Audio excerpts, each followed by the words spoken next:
Falling Down is one of the most important films of the 20th century, but not for the reasons you might expect.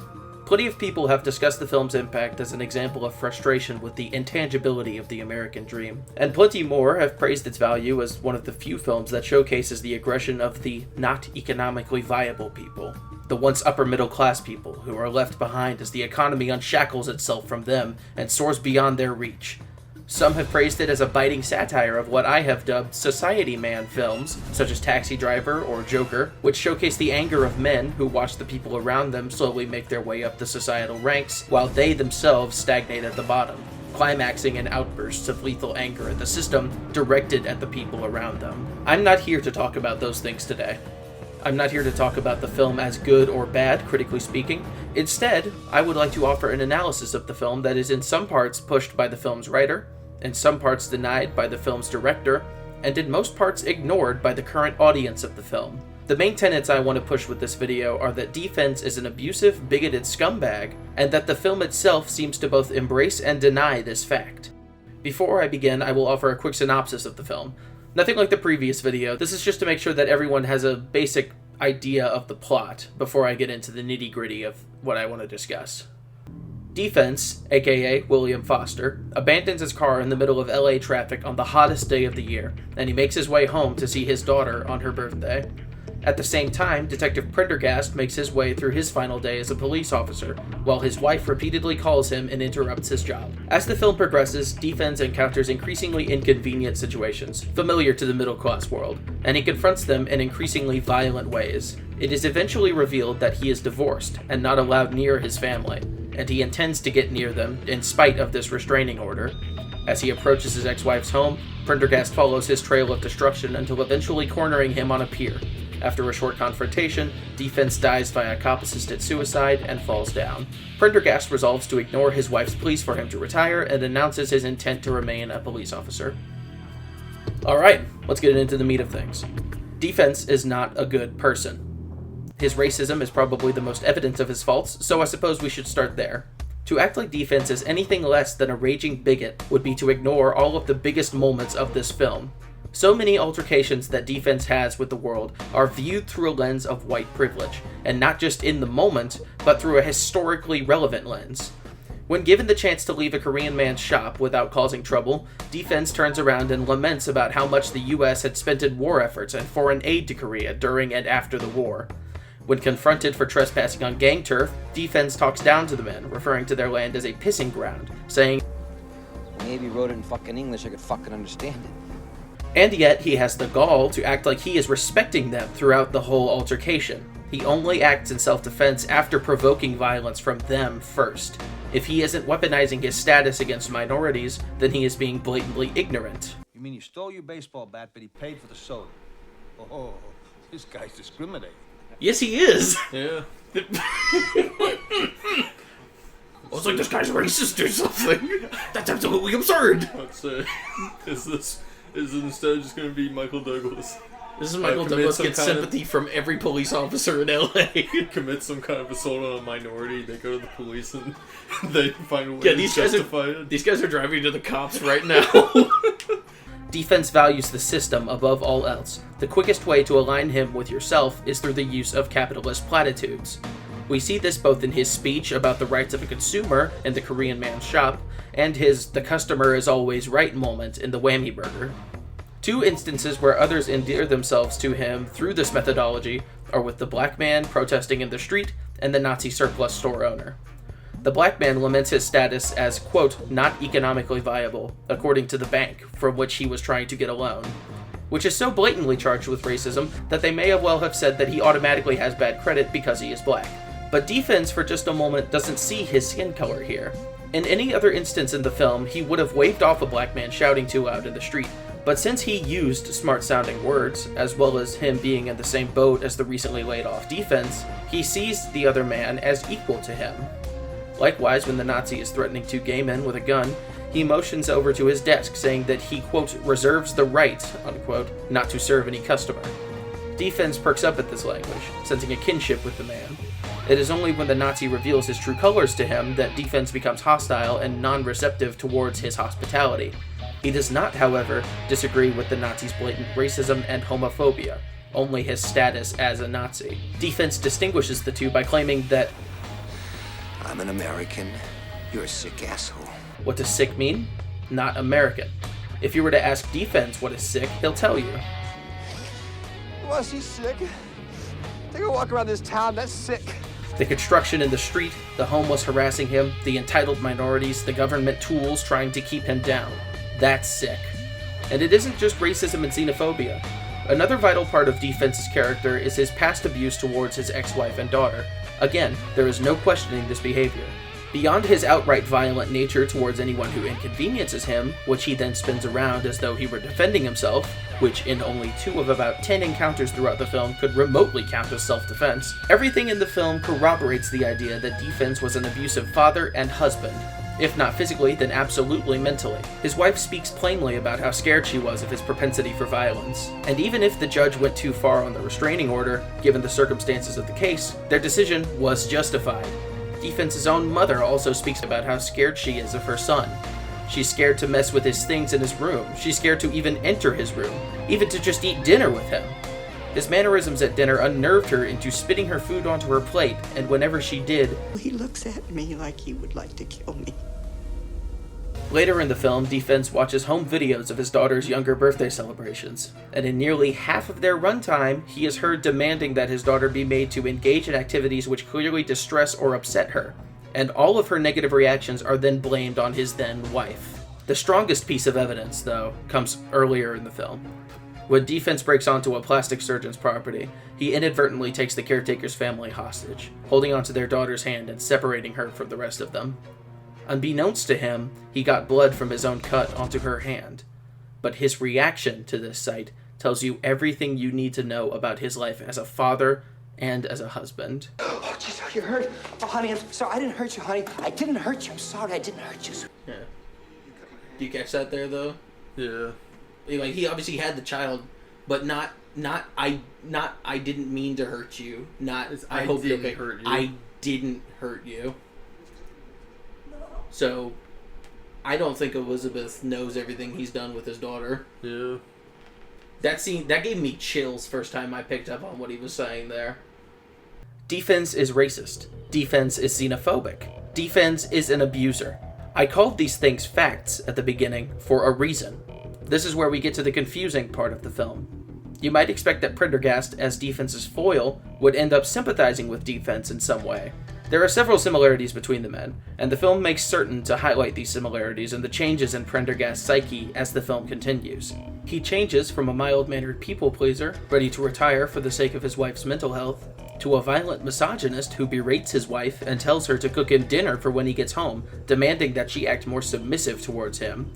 He also reacts violently towards his co-workers' harassment, whereas earlier he would simply brush them off. If anything, by the time they meet at the dock, Prendergast should be in a state where he is overwhelmed by these similarities between himself and D-FENS and be required to either change himself for the better or lose himself in these negative traits that he has picked up from D-FENS over the course of the film.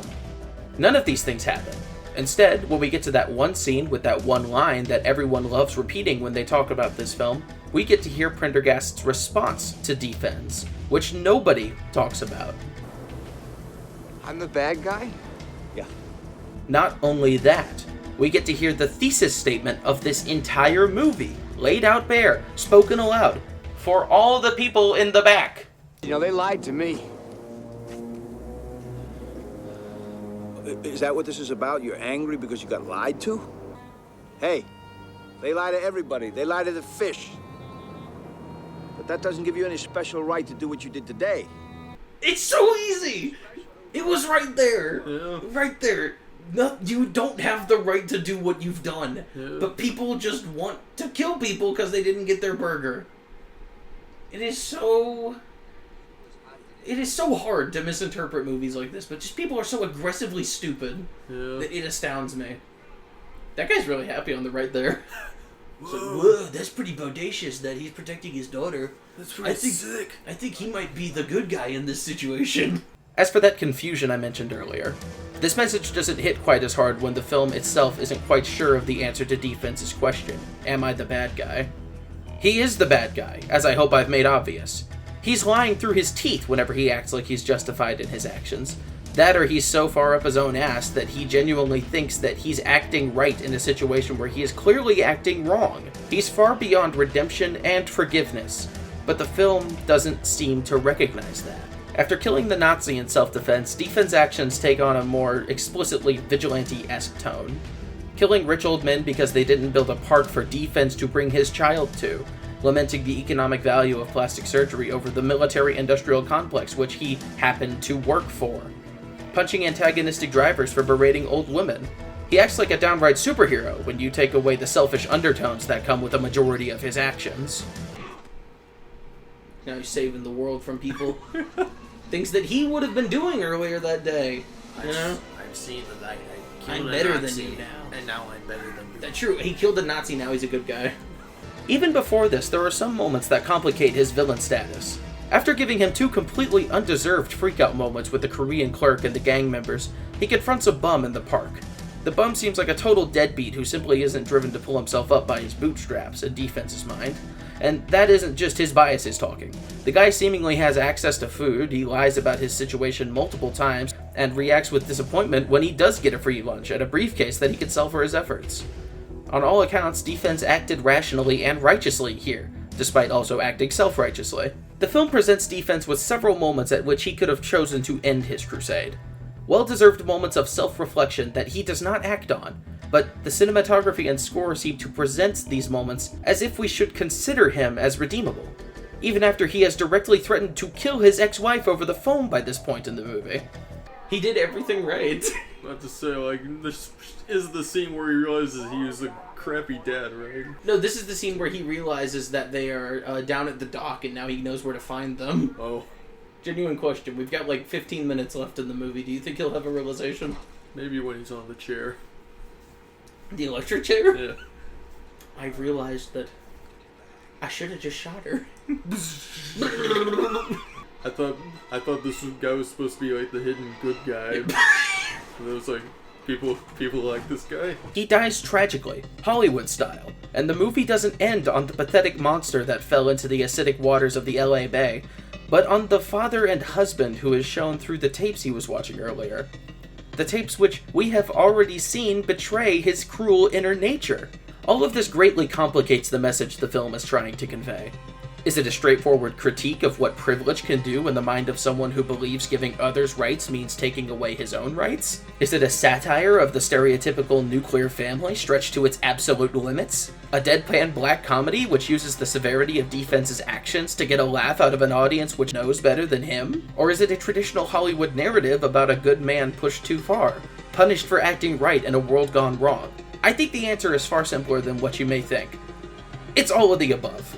The director of this film, Joel Schumacher, has gone on record saying that William Foster is not a bad guy, but he's had it. Surely this says enough about the story that he was trying to tell. And the film corroborates that story. The direction of the actors, the score, the cinematography, everything supports this reading of D-FENS as a flawed hero. Everything but the script. Apologies if I don't get this name right, I don't think I've found it spoken aloud anywhere on the internet. E.B. Rose Smith, the writer of this film, has done several interviews about it, one such interview happening soon after the election of that one guy into the Oval Office. He had much different things to say about D-FENS compared to Schumacher. Direct quote here. Take a look. The guy is sick. He has real issues. He's not really taking a heroic stand. Although I think 2 things were going on in the movie. One is how messed up he was, and the other part of it was that he was doing things that made people feel good. He is meant to fulfill a fantasy that people like him often had in the 90s, as a time of historic change within the American culture. He is not, however, meant to be a good man. Unfortunately, it's too late for this message to mean anything. American culture has adopted D-FENS as a Travis Bickle that you're allowed to relate to. And years later, there are memes of him as a symbol of white-collar frustration with the minor annoyances of day-to-day life. He's not a person. He's not even a character, really. He's not William Foster. He's D-FENS. A hyperbole, a representation of the things that we almost want to do on our worst days, but know that we shouldn't. E.B. Rose Smith knew he was meant to be gawked at, marveled for a moment, and cast aside along with all of our other intrusive thoughts. But Joel Schumacher thought he was more than that, and because of this, the film treats him as though he's more than that. His actions and his words speak volumes, but the film is determined to speak over them. The film believes that D-FENS is not a bad guy, so that's the impression that a lot of its audience walked away from the film with. But I'm not blaming this on the film's audience, on modern audiences, on audiences of the time, or anybody really, at least not solely. I do believe that there is a lack of media literacy in a lot of the film-going crowd, but misinterpreting a film can happen to anybody. What doesn't just happen, and what is hundreds of times worse, is when absolute brain-dead idiots preach false readings to the masses about how the film is correct to say that D-FENS is not a bad guy. Because yeah, you read the title. The Great American Cope isn't just the film pretending D-FENS has a method to his madness. The Great American Cope is watching this movie and coming away thinking that the system is the only flawed thing in the film. The Great American Cope is acting like the people with the most privilege are being subjugated by their government. The Great American Cope is dumbasses like the Critical Drinker taking this film about an evil man doing evil things and attempting to explain the ways in which they're justified, and why seeing them as evil is a part of the leftist agenda. And he isn't just wrong because he's right-wing. He's wrong because he didn't watch the movie. I won't be using footage from his video, as I am not going to risk giving him the grounds to copyright strike me. Instead, I'm going to high school essay this shit and take direct quotes from his video. So just note that whenever I'm using the shitty accent, it's his exact words. From the lonely convenience store owner jacks up his prices to squeeze more money out of his customers. Blatantly false. Inarguably false. The entire point of that scene is that D-FENS is, quote, I'm rolling back prices to 1965. He's not upset at the shop owner, he's upset at inflation. But he directs that aggression at the shop owner because in the moment, he represents the system that's inflating prices and squeezing the common man dry. Both of these men are the common man, but because one of them is behind the register, he's the bad guy. He also does it because the owner of the shop is Korean, but that's not relevant to what the Critical Drinker is trying to say about this scene, so I won't argue that point. Take the scene in the fast food joint, for example, where Bill tries to plead his case to the terrified customers at gunpoint. Again, not what happens. For one, the scene itself is the darkest joke in the film, the largest moment of hyperbole it has to offer. The white-collar worker arrives too late for breakfast, so he holds the entire restaurant at gunpoint until he gets what he wants. It's not meant to be taken seriously. He isn't being a preacher, he's being a prop comic. For two, he doesn't get what he wants, because the joke isn't on the people in the restaurant or the fast food workers. It's on D-FENS. He changes his mind after shooting into the ceiling by accident, because he has no idea what he's doing, and says he would rather have a burger instead of breakfast. Again, this scene is a joke. It's literally just giving a Karen a gun. To act like D-FENS entered the restaurant intending to, quote, plead his case, unquote, to the customers, or the workers, is completely asinine. His entire goal of the day is to go home, not change the world. When he gets the burger, he gets upset again, but the child raising his hand isn't meant to be a sign of the innocence of youth or anything like that. It's another joke on D-FENS. Only a child would care that much about a fast food hamburger not being up to the standards of advertising. But if we do want to take this scene seriously, we could ponder about the fact that the only person who humors D-FENS's argument is African American, the minority in the US most familiar with being promised something huge only to be given a pittance. But again, Critical Drinker wouldn't want to consider that, so I will play on his level. A man just like Bill, dressed in the same exact clothes. A man who did everything he was told to do, followed the rules, tried to play the game the right way, only to get beaten and tossed aside by a system that only cared about him as long as it could exploit him, as long as he was economically viable. Oh, so close. They actually turned him down for his loan because he's black. Don't worry, I didn't catch this my first few times watching the film either, because I was so focused on seeing the situation through D-FENS's eyes, like he wants you to. But yeah, not economically viable. He's black. Like I said earlier, they may as well have just told him that his credit would never be good enough for a loan. It would have meant the same thing. Why else would he be protesting? Why else would he be specifically dressed in a white-collar outfit, if not to specifically point out what part of him is not economically viable? Why else would he say of the white man dressed exactly like him, walking out of the bank, He looks like a happy customer.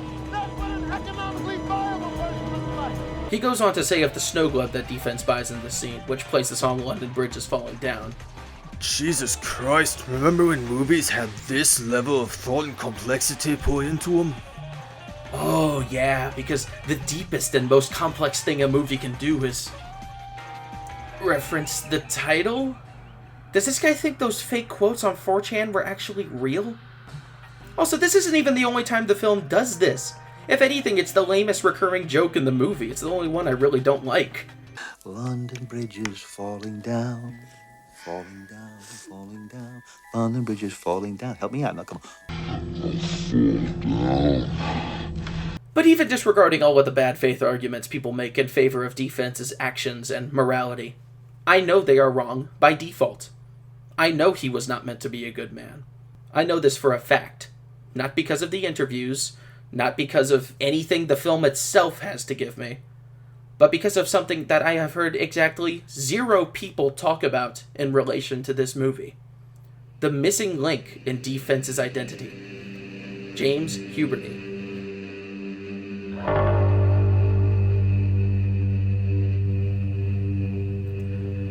James Huberty was an evil man. He was born in 1942 and grew up in rural Ohio, the son of devout Christians. His mother bailed on her family early in his life. He had a passion for firearms. Eventually, he married and moved out. He worked as an embalmer, but due to his inability to interact healthily with the public, he quit after 2 years and began a career as a welder, which would continue for over a decade. During that time, he had 2 daughters and moved into a large home in an affluent area, making over $150,000 a year adjusted for inflation. As evil men do, he spent a part of that time as a landlord on the side, managing apartments built on land where he had previously lived with his wife and daughters. James Huberty would regularly beat them. He would hold knives to his daughters' throats and physically assault his wife. On many occasions, his wife would call family services, but would later downplay incidents of assault so as to avoid further inciting his aggression. He refused therapy and other forms of managing his stress. He was deeply paranoid of his neighbors, his co-workers, and his government. He kept a mental tally of all of the slights that people performed against him, whether purposeful or even existent in the first place. He made a point of teaching his daughters the importance of paying debts, both good and bad. He kept his home stockpiled with firearms. James Huberty was laid off from his welding job in 1982. Shortly afterwards, he would contemplate suicide with a loaded gun to his head. His wife talked him down. He later told her that she would regret doing that. After a 5-week period of welding at a different company, which shut down, he relocated himself and his family to Tijuana in the hopes of finding better job prospects. His family adjusted easily and sparked quick relationships with their neighbors. He did not. 3 months later, in '84, he moved his family back to the United States, to San Ysidro, California. James Huberty was unhappy living in a majority Hispanic area, as the only white family in their apartment complex. He was openly rude to his neighbors. He moved his stockpile of weapons into the apartment with him, along with the furniture he was previously forced to leave in Ohio.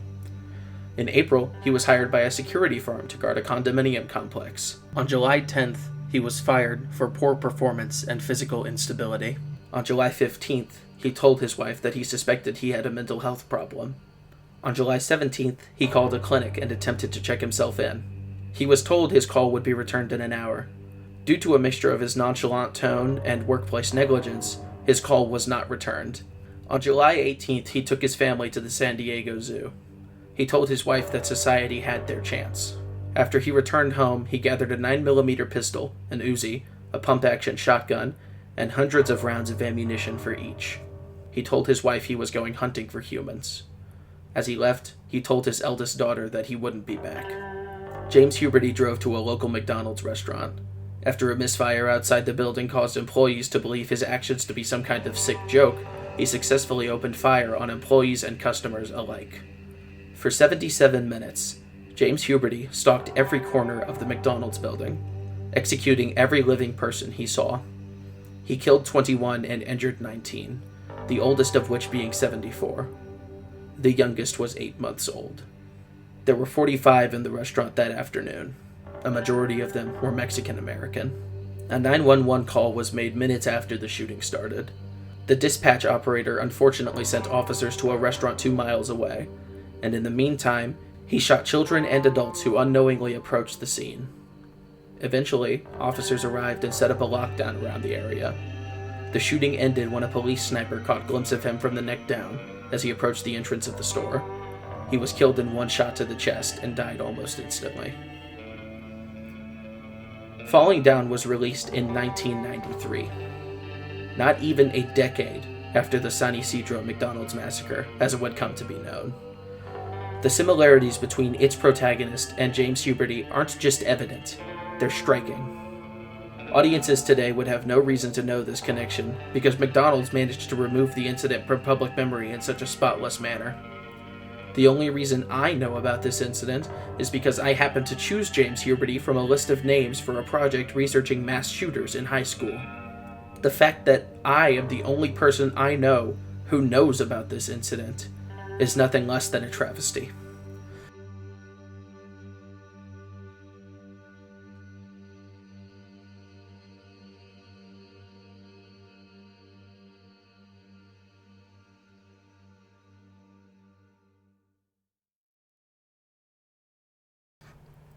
This was meant to be the first episode of a month of movie, but this isn't what I want this series to be.